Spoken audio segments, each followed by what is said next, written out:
ನಮಸ್ಕಾರ. ಕೆಲವೊಮ್ಮೆ ಹೀಗಾಗುತ್ತೆ ಅಲ್ವಾ? ಏನೋ ಒಂದು ಸಮಸ್ಯೆಗೆ ಪರಿಹಾರ ಹುಡುಕ್ತಾ ಇರ್ತೀವಿ. ಇಲ್ಲಾಂಡ್ಲೆ ಏನಾದ್ರೂ ಕ್ರಿಯೇಟಿವ್ ಆಗಿ ಯೋಚನೆ ಮಾಡಬೇಕಿರುತ್ತೆ. ಆದ್ರೆ ಅಲ್ಲೇ ಸ್ಟಕ್ ಆದಾಗೆ ಫೀಲ್ ಆಗುತ್ತೆ. ಎಷ್ಟೇ ಟ್ರೈ ಮಾಡಿದ್ರೂ ಮುಂದೆ ದಾರಿನೇ ಕಾಣಲ್ಲ. ಸರಿ, ಹಾಗಿದ್ರೆ ಇವತ್ತು ಏನನ್ನೂ ಯೋಚನೆ ಮಾಡದೇ ಇರೋದ್ರಿಂದ ಸಿಗೋ ಪವರ್ ಏನು, ಅದು ನಮ್ಮ ಕ್ರಿಯೇಟಿವಿಟಿನ ಹೇಗೆ ರೀಚಾರ್ಜ್ ಮಾಡುತ್ತೆ ಅಂತ ನೋಡೋಣ.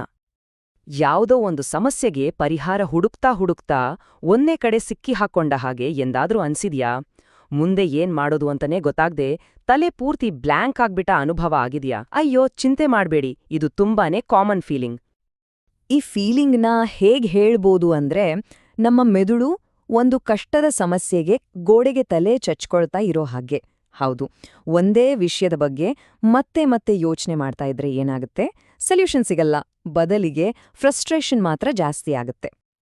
ಸರಿ, ಹಾಗಾದ್ರೆ ಇದಕ್ಕೆ ಪರಿಹಾರ ಏನು? ಆಶ್ಚರ್ಯ ಏನಂದ್ರೆ ಇದ್ರ ಸೊಲ್ಯೂಷನ್ ಇನ್ನೂ ಜಾಸ್ತಿ ತಲೆ ಕೆಡಿಸ್ಕೊಳ್ಳೋದ್ರಲ್ಲಿಲ್ಲ. ಬದಲಿಗೆ ಪೂರ್ತಿ ಬೇರೆನೇ ದಾರಿಯಲ್ಲಿದೆ. ಬನ್ನಿ, ಆ ಕ್ರಿಯೇಟಿವ್ ಎನರ್ಜಿನ ವಾಪಸ್ ತರೋಕೆ ಇರೋ ಆ ಅನ್ಕನ್ವೆನ್ಷನಲ್ ದಾರಿ ಯಾವುದು ಅಂತ ನೋಡೋಣ.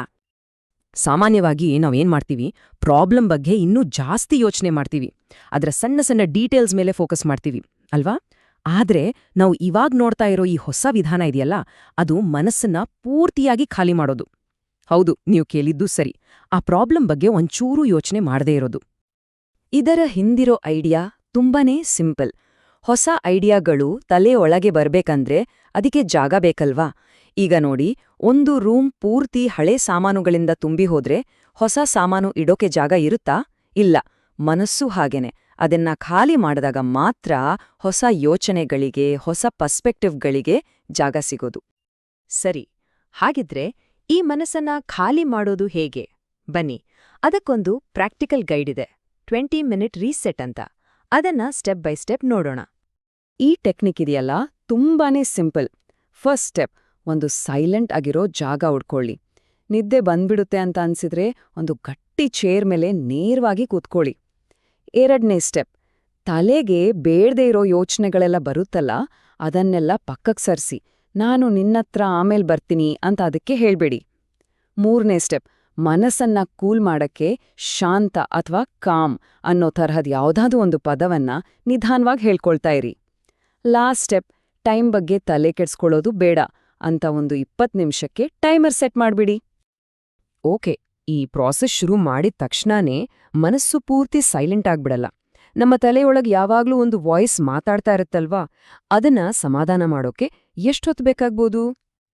ಸಾಮಾನ್ಯವಾಗಿ ತಲೆಯೊಳಗಿನ ಆ ಗದ್ದಲ ಕಡಿಮೆಯಾಗೋಕೆ ಒಂದು 5 ನಿಮಿಷ ಬೇಕಾಗುತ್ತೆ. ಸ್ಟಾರ್ಟಿಂಗಲ್ಲಿ ಅದು ತುಂಬನೇ ಜಾಸ್ತಿ ಟೈಮ್ ಅಂತ ಅನಿಸ್ಬೋದು, ಆದ್ರೆ ಸ್ವಲ್ಪ ಪೇಷನ್ಸ್ ಇರ್ಬೇಕು ಅಷ್ಟೇ. ಆದ್ರೆ ಒಂದು ಕಂಪ್ಲೀಟ್ ಮೆಂಟಲ್ ರೀಸೆಟ್ ಆಬೇಕಂದ್ರೆ 20 ನಿಮಿಷ ಬೇಕೇ ಬೇಕು. ಒಮ್ಮೆ ಮನ್ಸು ಸೈಲೆಂಟ್ ಆದ್ಮೇಲೆ ಆ 20 ನಿಮಿಷಗಳು ಹೀಗೆ ಝೂಮ್ ಅಂತ ಹೋಗ್ಬಿಡುತ್ತೆ, ಗೊತ್ತೇ ಆಗಲ್ಲ. ಸರಿ, ಇವಾಗ ಈ 20 ನಿಮಿಷದ ಪ್ರಾಸೆಸ್ ಮುಗಿದ್ಮೇಲೆ ಏನೆಲ್ಲ ಬೆನಿಫಿಟ್ ಸಿಗುತ್ತೆ ಅಂತ ನೋಡೋಣ. ಏನನ್ನೂ ಯೋಚನೆ ಮಾಡದೇ ಇರೋದ್ರಲ್ಲಿರೋ ಪವರ್ ನಿಜಕ್ಕೂ ಅಮೇಝಿಂಗ್. ಈ ಟೆಕ್ನಿಕ್ನಿಂದ ತುಂಬಾ ಲಾಭ ಇದೆ. ಮೊದಲನೇದಾಗಿ, ನಮ್ಮ ಬ್ರೈನ್ಗೆ ಬೇಕಾಗಿರೋ ರೆಸ್ಟ್ ಸಿಗತ್ತೆ. ಎರಡನೇದಾಗಿ, ಇದು ಪೂರ್ತಿ ಒಂದು ಮೆಂಟಲ್ ರೀಸೆಟ್ ಆದ ಹಾಗೆ ಫೀಲ್ ಆಗತ್ತೆ. ಇದರಿಂದ ಕ್ರಿಯೇಟಿವ್ ಎನರ್ಜಿ ರೀಚಾರ್ಜ್ ಆಗತ್ತೆ. ಕೊನೆಗೆ ಏನಾಗತ್ತೆ ಅಂದ್ರೆ, ಮನಸ್ಸು ಅಕ್ಷರಶಃ ಕ್ರಿಯೇಟಿವ್ ಎನರ್ಜಿಯಿಂದ ಪುಟಿದೇಳುತ್ತೆ. ಇದನ್ನ ಹೇಗ್ ಹೋಲ್ಸ್ಬೋದು ಗೊತ್ತಾ?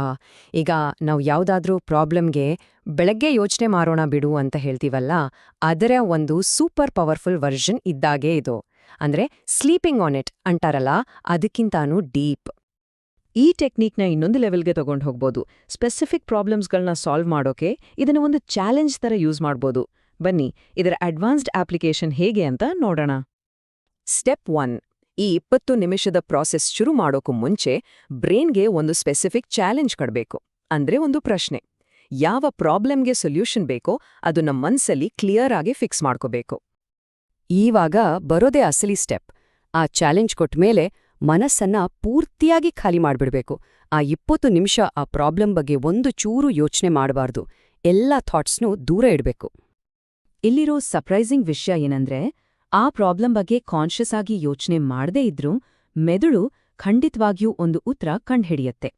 ನಿಮ್ಮ ಸಬ್ಕಾನ್ಷಿಯಸ್ ಮೈಂಡ್ ಬ್ಯಾಕ್ಗ್ರೌಂಡಲ್ಲಿ ಕೆಲಸ ಮಾಡಿ ಪ್ರಾಸೆಸ್ ಮುಗಿದ್ಮೇಲೆ ಸೊಲ್ಯೂಷನ್ ಕೊಡುತ್ತೆ. ಕೇಳೋಕೆ ಇದು ಸ್ವಲ್ಪ ವಿಚಿತ್ರ ಅನ್ಸಬಹುದು, ಆದ್ರೆ ಇದು ವರ್ಕ್ ಆಗತ್ತೆ. ಹಾಗಿದ್ರೆ ಈ ಶೂನ್ಯ ಚಿಂತನೆಯ ಶಕ್ತಿಯನ್ನು ಬಳಸಿ ಮೊದಲು ಯಾವ ಸಮಸ್ಯೆಗೆ ಉತ್ತರ ಕಂಡುಹಿಡಿಬೋದು? ಯೋಚನೆ ಮಾಡ್ನೋಡಿ.